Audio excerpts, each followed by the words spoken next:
misalnya kita kan baru kena 1 hari nih dok. Iya. Kapan saya harus ke dokter? Banyak orang yang tidak sampai ke fase 1 minggu atau 7 hari itu sudah meninggal. Padahal di hari ke-7 biasanya respon imun kita bisa mengalahkan virus yang sudah masuk itu. Cuma memang himbauan dari Kemenkes bahwa masker ini diperuntukkan untuk orang-orang yang sakit.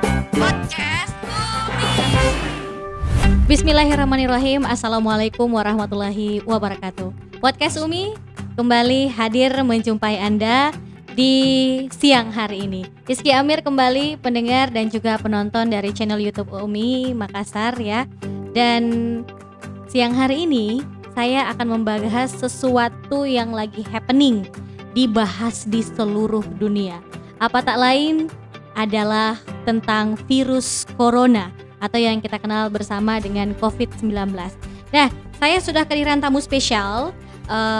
Beliau merupakan humas dari Rumah Sakit Pendidikan Ibnu Sina Yayasan Wakaf Umi, sekaligus juga dosen Fakultas Kedokteran Universitas Muslim Indonesia. Ada Dr. Rahmat Faisal Samsyu MKes. Assalamualaikum dok. Ya, waalaikumsalam warahmatullahi wabarakatuh. Apa kabarnya nih dok? Ya, alhamdulillah baik. Sehat-sehat ya. Terima kasih sudah mau mampir di cuap-cuap kita di siang hari ini di podcastnya Umi Makassar. Ya. Dok, ya, Ya. sesuai pembicaraan kita awal bahwa siang hari ini kita mau bahas soal COVID-19 atau tentang virus corona yang awal mulanya berasal dari sebuah kota kecil di Cina, dari Wuhan.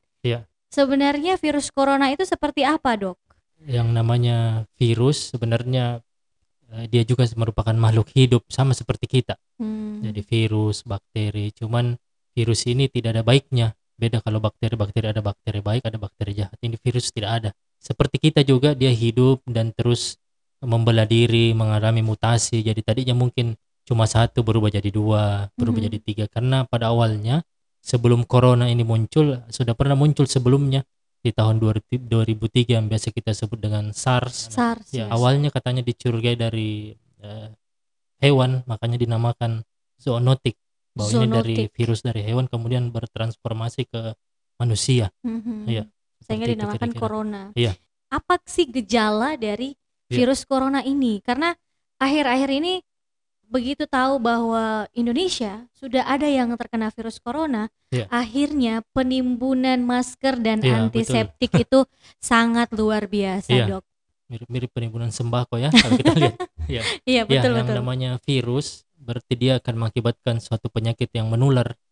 Cuman virus ini perlu kita perhatikan bahwa dia bersifat juga self-limiting disease, artinya bisa mati dengan sendirinya. Apalagi kalau sudah bertemu dengan sistem imunnya kita, yang dia kuat akan misalnya, yang kuat bisa berperang melawan virus itu. Itu bisa sembuh dengan sendirinya. Makanya salah satu efek pencegahan yang disarankan itu makan makanan bergizi, mungkin di sini contoh atau mungkin banyak protein telur kalau tidak mau yang dari hewan, bisa untuk membangkitkan imunitas tubuh kita itu sendiri. Gejalanya mungkin ya karena virus corona ini merupakan strain dari virus penyakit saluran pernapasan, maka dia otomatis akan mempengaruhi saluran pernapasan. Contohnya mungkin batuk, flu. Ya, sesak napas, ujung-ujungnya itu gejala-gejala awalnya bisa muncul demam. Nah, kalau muncul gejala-gejala ini di satu orang dan ditanya ada riwayat bepergian sebelumnya, inilah yang masuk karantina. Seperti SOP-SOP yang berlangsung selama ini. Tapi jangan sampai masyarakat punya opini juga. Setiap ada demam sedikit dia rasa batuk, corona lagi. Pikirannya sudah ke sana lagi. Itu yang salah. Itu yang keliru ya. Jadi memang harus komplit. Misalnya demam, batuk, flu, kemudian ada muncul sesak napas. Kalau sudah ada gejala itu, misalnya kita kan baru kena 1 hari nih dok. Kapan saya harus ke dokter? Misalnya kalau dia merasa bahwa dia sedang terinfeksi oleh ada 4 gejala tadi ya. Di hari pertama mungkin ketika virus ini benda asing yang masuk ke tubuh kita kan punya tentara-tentara. Ada yang spesifik sama non spesifik. Salah satu responnya mungkin ketika virus ini hinggap di saluran pernapasan kita, mungkin kayak di hidung atau tenggorokan, itu batuk. Makanya hari pertama mungkin muncul batuk. Kemudian setelah itu datang lagi tentara lain mengakibatkan demam. Demam itu respon tubuh juga bahwa ada peperangan. Jadi demam itu sebenarnya bagus, berarti sistem imun kita masih berfungsi untuk melawan tentara-tentara jahat yang dari luar itu. Jadi mungkin batuk, hari kedua demam, kemudian disertai flu. Mungkin hari ketiga muncul sesak nafas. Nah, inilah yang perlu diwaspadai. Karena mungkin kalau kita menunggu respon tubuh kita sampai 1 minggu, biasanya 1 minggu baru terbentuk sempurna, itu bisa berujung pada kematian. Banyak orang yang tidak sampai ke fase 1 minggu atau 7 hari itu sudah meninggal. Padahal di hari ke-7 biasanya respon imun kita bisa mengalahkan virus yang sudah masuk itu. Salah satunya mungkin didukung karena apa? Sistem imunnya yang rendah, kurang makan bergizi, kemudian mungkin berada di daerah yang betul-betul terisolir dengan virus tersebut. Nah, itu bisa mendukung semakin membuat parah sistem imun yang bersangkutan. Jadi sebaiknya hari keberapa Ya, begitu kita? jadi kalau kita mulai harinya biasanya kalau sudah muncul gejala yang tadi kita ceritakan hari keberapa pun Langsung dan ada riwayat dia keluar kota atau interaksi dengan yang dicurigai mungkin sebelumnya disebut di berbagai media terinfeksi corona, ya harus langsung segera ke dokter. Sebenarnya penyebab dari virus corona kan tadi kita sudah membahas di awal ya. Ya. Tapi diagnosis dari virus corona itu seperti apa, Dok? Jadi ketika kita menegakkan diagnosis, kembali ke gejala-gejala awal tadi itu. Ada batuk, demam, flu, kemudian sesak, dan didukung dengan beberapa pemeriksaan penunjang seperti mungkin radiologi, ada foto toraks, kemudian tes serologi, ambil serum di darah. Ada juga kadang tes usap tenggorokan. Ketika semuanya positif dan digabung jadi satu, ada ditambah lagi ada riwayat bepergian atau berinteraksi dengan yang dicurigai corona, maka ditegakkan diagnosis ya. Tapi ujung-ujungnya ini akan mengarah banyak ke arah pneumonia dari infeksi parenkum paru itu sendiri. Makanya di Cina itu dinamakan corona pneumonia virus. Jadi ujung-ujungnya yang ditakutkan ini ke paru-paru. Ke paru-paru pneumonia ini. Ini yang bisa mengakibatkan nanti kematian. Karena bayangkan kalau dia menginfeksi sampai sel-sel kecil atau alveolus di paru, itu karena sesak otomatis tidak bisa bernafas, bisa meninggal. Tapi sebenarnya kalau di Ibnu Sina sendiri, Dok, apakah sudah ada hal-hal yang diantisipasi oleh Rumah Sakit Ibnu Sina Yayasan Wakaf Umi? Kalau misalnya ada pasien atau calon pasien yang datang ke rumah sakit? Sejauh ini sejak berita yang dirilis oleh 01 kita Pak Presiden bahwa sudah ada 2 WNI yang terinfeksi virus corona ini, kita langsung membuat edukasi ke lapangan, misalnya berupa banner, kemudian selebaran dan video-video edukasi yang disebar ke berbagai media sosial. Itu yang kita lakukan, jadi upaya promotif dulu, mengedukasi ke masyarakat bahwa ini loh corona, ini gejalanya, ini yang harus dihindari. Itu yang kita lakukan. Yang kedua yang dilakukan oleh bagian pelayanan medis di Rumah Sakit Ibnu Sina itu menginstruksikan dokter-dokter di UGD, kan UGD adalah pintu masuk pertama setiap pasien manapun datang. Betul. Menginstruksikan semua dokter UGD bahwa ketika ada gejala pasien yang masuk dengan gejala demam, kemudian flu, itu biasa langsung dirujuk ke radiologi untuk dilakukan pemeriksaan radiologi, foto toraks atau ronsen mungkin ronsen. Jadi itu yang dilakukan oleh Rumah Sakit Ibnu Sina ya. Dari awal sejak 2 orang positif terkena corona, Indonesia kan sudah disampaikan bahwa tidak perlu pakai masker kalau sehat. Iya, betul. Nah, pertanyaannya adalah apa yang harus kita lakukan kalau kita tidak mau terinfeksi virus corona? Iya. Yang pertama mungkin langkah pertama cuci tangan. Jadi cuci tangan ini sangat penting. Mau pada saat beraktivitas dan sebelum pakai masker, ternyata kita harus cuci tangan juga.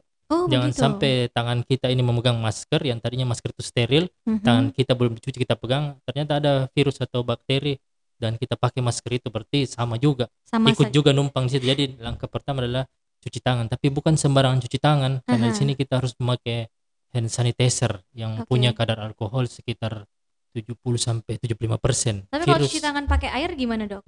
Pakai sabun cuci tangan? Menurut kalau pakai sabun cuci tangan dan ada mengandung alkohol mungkin atau etanol, itu bisa membunuh virus tersebut. Nah, itu. Jadi memang harus menggunakan ada kadar alkoholnya.